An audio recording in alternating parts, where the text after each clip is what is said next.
So 5 key things you must do before starting a renovation project. So here in this video, I'm going to be sharing 5 key things that you must consider whether you're renovating a house, a property, whatever property you're doing. These are 5 key elements you must factor in before you start your renovation. Are you planning a renovation project?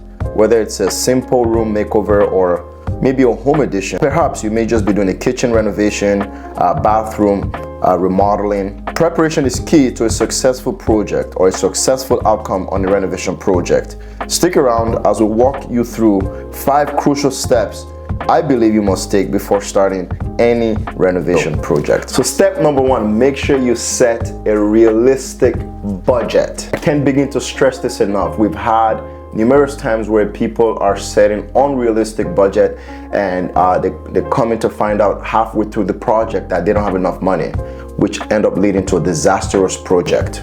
So you start first by researching the average cost of such a project.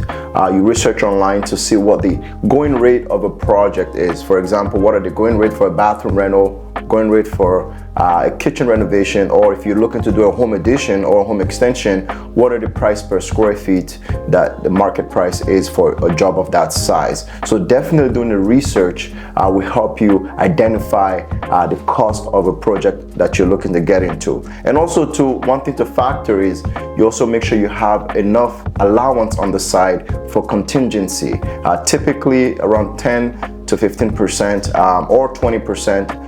The more the better, but just making sure that you have enough money set aside so that you don't get in a situation where there may be unforeseen circumstances.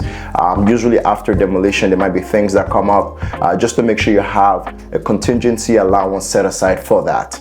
So after figuring out a budget, the next step is consulting with a professional to ensure to get an accurate estimate to avoid overspending. Remember, your budget will only to guide you. It's only to guide you in terms of the decision that you're going to be making, from material decision to the type of finishes you're looking for. Usually when you start doing your research, you kind of get an idea of the cost of things. Then you make sure that you consult with a professional, that you're making sure you get an accurate quote. A detailed estimate is very, very crucial.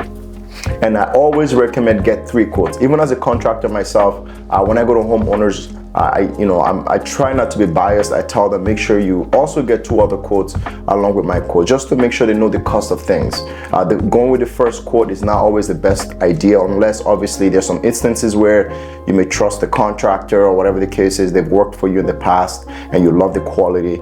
There's an allowance for that. But for the most part, make sure you get 3 to 4 quotes, minimum 3, making sure that you've compared the scope of work. And when you're also comparing the scope of work, make sure you're comparing apples to apples. Don't get a quote from a handyman who is a one-man show and then you compare with a company who has staff and overheads and whatnot.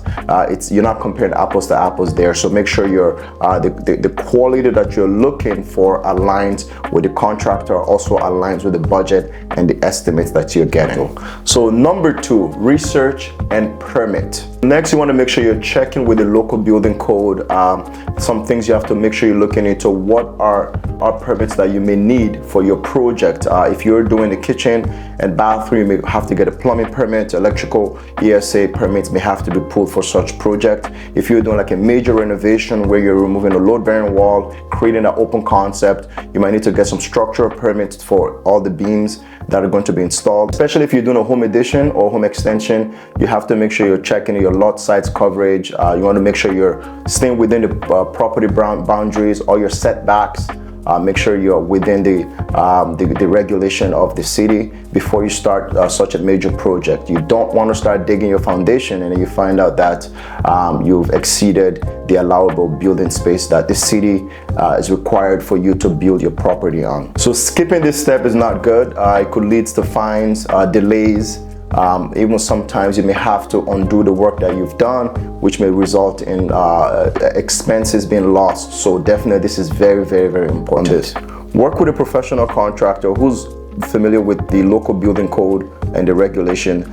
This definitely helps streamline your project, the process, to ensure that everything that you're doing is up to code. This also helps with your process of deciding a contractor, making sure they're aware of these requirements from the city. You don't want someone that have zero idea of what the city requirements are, and then they start doing your project. This may result in unforeseen disaster that you don't want on the project of yours.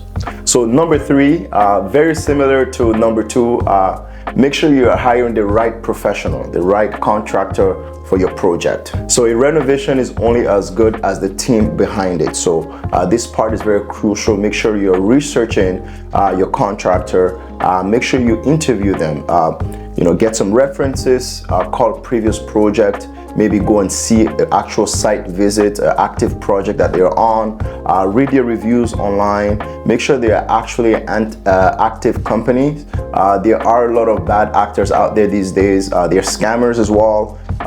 They have no reputation online. They don't have a company, and they give you a quote because the price is so enticing. Sometimes people tend to fall for those scammers. They get the deposit, 30% deposit, and you will never see them again. So make sure you're doing a very diligent research, deep research of who they are, how long they've been around, speaking to previous clients, quality of work, making sure that your vision aligns with what they can offer for you. And do not hesitate to actually interview multiple contractors. You don't have to only stick with one or two. Research into multiple contractors. Like I said before, at least 3 contractors. Look into them, and then you can make a decision from there. Also, a professional with relevant experience of the type of work that you're looking to get done is very important. If you're looking to do a bathroom, you want to make sure you're not hiring only an electrician contractor to do your bathroom. You want to hire a general contractor who can do the whole project as a whole. An electrician or a plumber is not someone that is a general contractor that I would recommend that you should use to renovate your whole kitchen. A great contractor will provide a clear communication, a realistic timeline, and a detailed quote and a detailed contract. So number 4, define your vision, meaning hire an interior designer. I always recommend, if you can, hire an interior designer or an architect, someone who can actually put together a proper plan based on a vision. They can then put it into a blueprint or a 3D rendering. I think this part is very, very important. Before your work begins, you want to have a clear vision of what you want. So collect inspiration from online, create a mood board, the finishes, connect with an interior designer, get someone who has a consultant that can help you bring your vision to life. A contractor can obviously do the installation of your vision, but in order to get to that point, you have to make sure that you have someone you're working with and getting all your color schemes, your finishes. It just makes the project more of a streamline, and it's a lot cleaner and easier for everyone involved. Because a well-defined plan helps avoid costly changes later on to ensure that everyone, as I said before, is on the same page.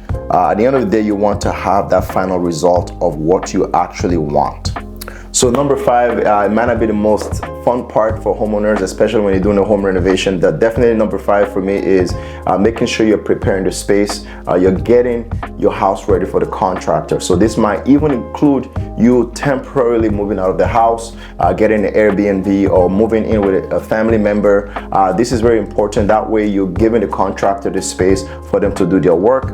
You might have to, and if you are doing a live-in reno, maybe you're doing a small renovation, a kitchen or bathroom that does not impact the rest of the house, you could potentially stay in the house. But however, you have to make sure the space is prepared. The floors have to be tarped, the walls have to be tarped. The areas where work is not going to be taking place, you have to make sure those areas is all covered up. And I always believe that it's better to leave the house, leave the space for the contractor. They're going to do the work more efficiently, a lot faster. There's a lot of noise, there's a lot of dust, but definitely make sure you're planning this as part of your renovation project. Expectations has to be set. Maybe let the contractor know, hey, we're going to be living here.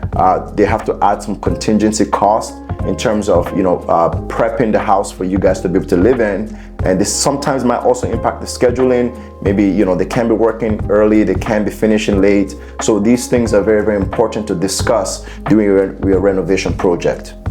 And making sure the house is cleared, you have to make sure you move the furniture out of the working space. If there are any appliances that you're going to be reusing, making sure you find a temporary place to store them. Sometimes you don't want these things to get damaged during renovation. You're already spending so much money as it is. The last thing you want to do is now having to replace all your appliances or your furniture. So it's very, very important to make sure that we are preparing your space before the renovation. As I said before, consider a temporary arrangement, maybe renting a storage space to put your items in, or even for you to move out, maybe get an Airbnb. So these are all part of the renovation plan to make sure that you have a successful renovation project. That's it, folks. That's the 5-step I recommend that you consider before starting your renovation project to have a successful project. If you would like me to do 5 more, definitely comment down below. Share this post. If you do see value in this post, I highly recommend sharing with someone that might be doing renovation, whether now or in the near future. For expert guidance and quality home renovation or home addition project, reach out to us, 905 Reno here, and we can help bring your dream to reality.